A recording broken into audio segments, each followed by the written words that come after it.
Hey there, Living the Dream podcast fans. It's your buddy Adam from Podcast Launch Tips. It's the podcast where I teach people how to correctly launch a successful podcast and get their message out to their ideal audience.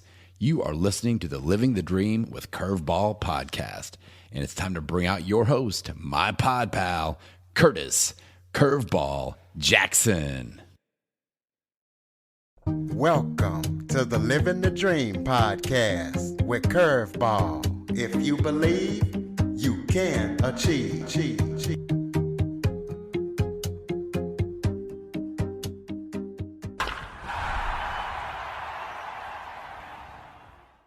Welcome to the Living the Dream with Curveball podcast, a show where I interview guests that teach, motivate, and inspire. Today, I am joined by special guest, Cory M Coons. Cory is a professional independent performer, musician, and award-winning nominated songwriter. Cory has 30 years of experience working and performing in the music industry, and he developed a passion for music at a young age, straight from Canada.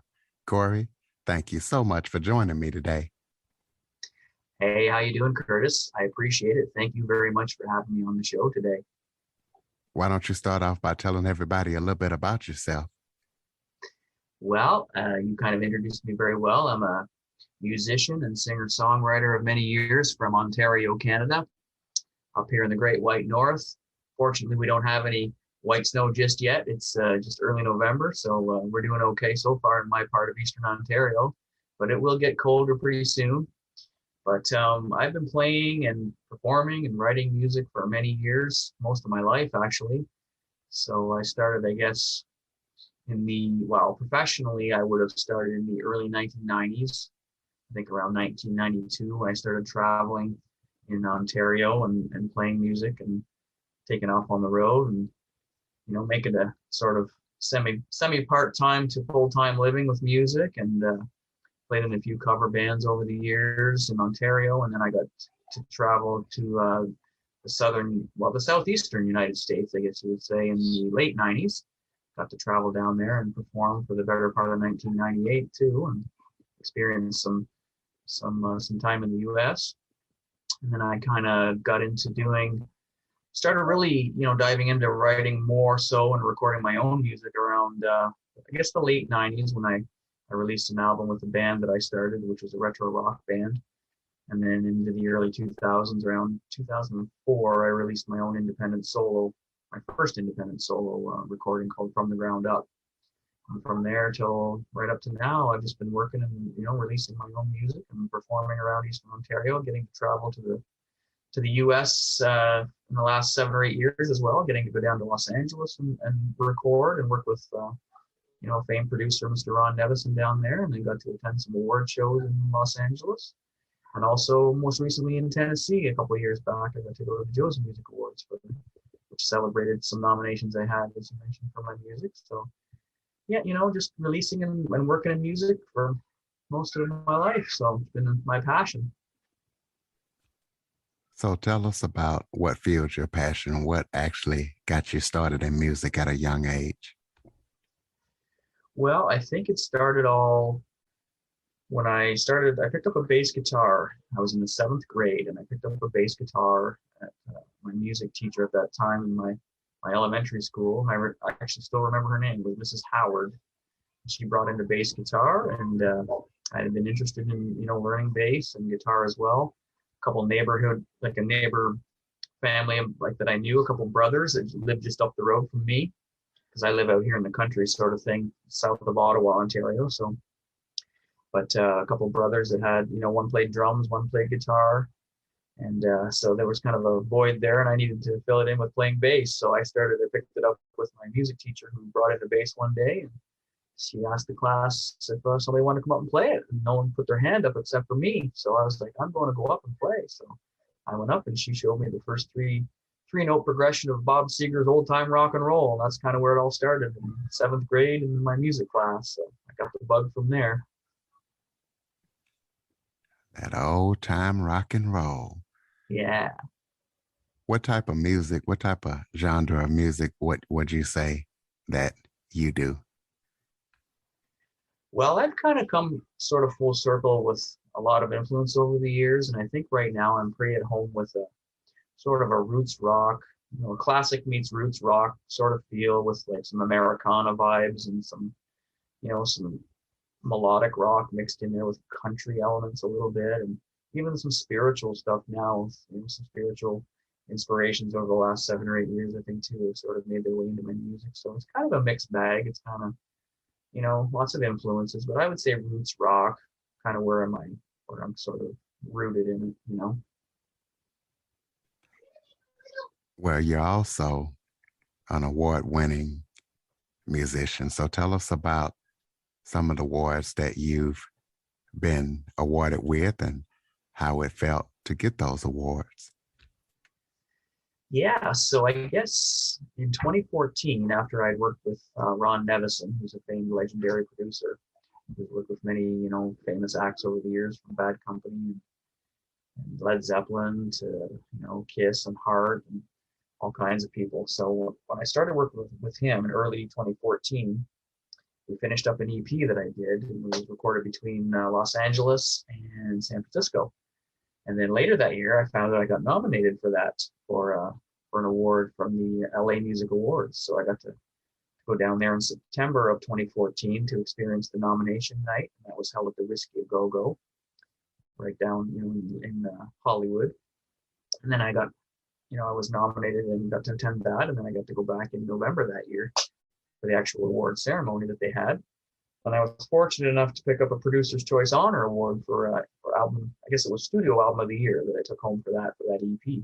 So that was the first award that I took, a major award sort of thing within the independent music industry. And then I guess a few years later, if you fast forward to 2019, when I got to go to the Josie Music Awards in Tennessee, where my album, The Long Road Home, which was also produced by Ron Nevison, got nominated for Male Album of the Year for the Josie Music Awards. And I've had some subsequent nominations since then in the past couple of years for the JMAs as well. So I've been pretty fortunate and very honored to be in such good company with a lot of independent artists and stuff around the world in the last few years. So it's a pretty good feeling, pretty honored. Well, you mentioned the famous producer that you work with. Why don't you talk about some of the biggest artists that you've had an opportunity to work with? Well, when I started working with Ron Nevison, I got to work with, he called them his A-team of artists that he had that, session players, he would call them. He had an A-team of guys, and one was Mr. Tim Pierce at the time. And if you Google Tim Pierce, he's worked with, so many artists over the years. I think he worked with, bands like Green Day, and I think he even worked with Michael Jackson at one point, and has recorded and appeared on sessions with lots of people. He's in Los Angeles, so it was a great experience working with him. He was the original guitar player on Bon Jovi's Runaway, which is the first hit that John Bon Jovi ever had back in the early 80s. So that's sort of like a connection for me in a way. I've been influenced by a lot of that sort of melodic rock stuff over the years. And so Tim Pierce was one guy for session work that comes to mind. I got to work with Jeff Bova, who was another Grammy Award-winning session and recording artist over the years. He was also in Los Angeles, and he played on my Share a Little Time album, or EP, as you would call it. So those two guys were really cool. I've got the chance recently to send some tracks on my new song for Freedom Road to my friend Chris Golden, who is son of William Lee Golden from the Oak Ridge Boys. So Chris is an amazing, gospel artist, an amazing multi-instrumentalist.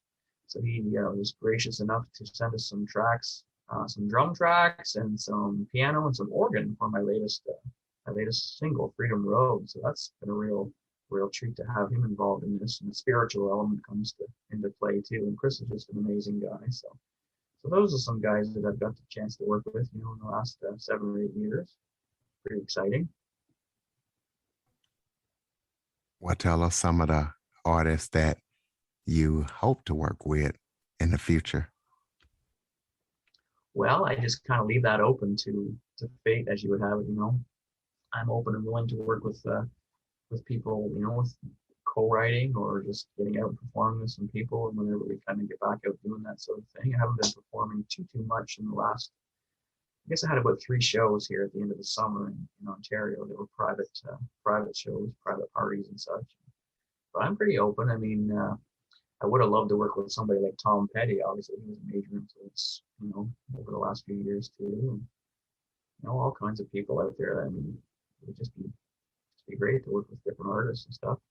Some people that I've met in the independent scene as well, I've kept in touch with. So yeah, I'm just open to it.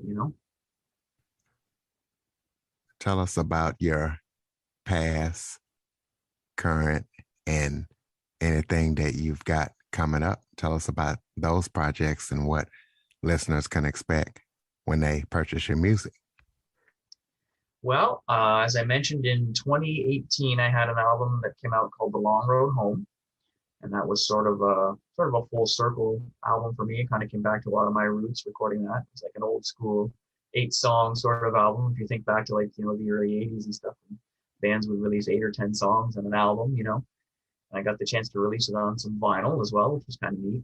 So that was a great experience doing that second project with Ron Nevison. And my good friend Mark Muir from Cornwall, Ontario, also helped a lot on. We did a lot of lead guitar work and a lot of session stuff and a lot of editing and the production sort of end of that too. And then in 2020, my EP came out called 33.3 or 33 and a third, sort of another throwback to that vintage sort of thing. And so that was a 3-song EP, and it had 2 singles we put out on MTS Records. One was Leavin' in early 2020, and then later on in June of 2020, we put out Good Times Gone, and they both had, I guess Leavin' had a lyric video, and then I had put together sort of a video on my own for Good Times Gone, because we had the chance, Mark and I, to go down to Tennessee and work at a studio there called Two Cat Studio, and we got to do 2 songs down there, and one of them was Good Times Gone. So we were pretty happy with the way that turned out. And then most recently, earlier this year, I guess January or so, I put out a re-release of a song I did 30 years ago, in the high school days sort of thing. And I really, sort of redid it acoustically, and I had my daughter help me out. She's 7 years old, 7.5 now, and she did some harmonies for me. She's very musical, and it was a real treat having the family element with that one. She also did a Christmas song at the end of 2020 with me called Burning Bright at Christmas. And we did that as a little family release and got that out in time for Christmas last year too. So that was pretty cool. So that leads us up to now with the new single called Freedom Road. And that just came out October 1st. And I also have my good friend Mark co-produced that with me. And like I mentioned, Chris Golden had sent us some tracks, and we put that song together. I'm really proud of it. I think it really talks about a lot of things currently in the world, in North America especially, going on with our freedoms and things that, sometimes seem to be almost pushed aside maybe, and things that we might take for granted. And I think it really touches on a lot of built up frustration, anger, and confusion in the world. So I'm pretty happy with the way that song turned out. It's been doing very well. It's doing some good charting right now with some different radio stations and stuff. So I'm pretty proud of it. Well, when I bring musicians on the show, I like to ask them to do a little a cappella snippet of their favorite song. Why don't you do a little a cappella snippet of Freedom Road so the listeners can hear what it sounds like? Freedom Road, on and on we go. Through the wind and rain we forge into the storm. Freedom Road, you own my gypsy soul. Like a wayward drifter makes his way back home. That was sweet. I like that. So if listeners want to hear, anytime. So if listeners want to hear more, tell us how to purchase your music. Give us any websites or social media links so people can follow you and keep up with your music. Yeah, if you go to www.corymcoons, you can find all my links on the landing page. You have the audio section, which you can purchase, CDs, any of my releases over the years. Most of them are there. There's the video section as well, where you can view all the YouTube videos. And then there's the Spotify and iTunes. Links are all there if you want to stream the new single or any other stuff. If you go to the Spotify links, it's all there for me. So yeah, pretty much it's all there. And I also do a lot of, I keep up with good folks on Facebook. On my I have 2 pages. I have my music page on Facebook, and I have my personal page, so you can always check me out there. So the music page would be facebook.com/cmc.music, and Instagram as well I have too. So. All right. Well, why don't you give us some final thoughts to close it out? Well, I want to thank you very much for having me on the show, and I want to thank Michael Stover from MTS Management for setting stuff up as well. And I want to thank all the guys, like I said, that I mentioned that had played on the most recent single. My friend Mark Muir and Chris Golden for helping out, because the song wouldn't be possible without those guys. Most recently, the way that one turned out. So, and all the guys I've had the chance to work with over the years. It's been a pretty cool ride as an independent artist so far. Most of my life working in music, and just the opportunities I've had, I've been very fortunate. So, and thanks to all the listeners and all the fans and my friends out there who've streamed the music and downloaded and bought CDs over the years. It's always a warm feeling. So thank you all very much, and thanks for having me on the show today, Curtis. Well, I'd like to thank you for taking time out of your busy schedule to join me. I'd also like to thank the listeners for listening, and tell you to follow, rate, review, and share, and support Cory after listening. Also, Android listeners, go to the Google Play Store and download the Living the Dream with Curveball podcast app. Cory M Coons. Thank you so much for joining me today. Thank you so much. I really appreciate being on. For more information on the Living the Dream podcast, visit www.djcurveball.com. Until next time, stay focused on living the dream.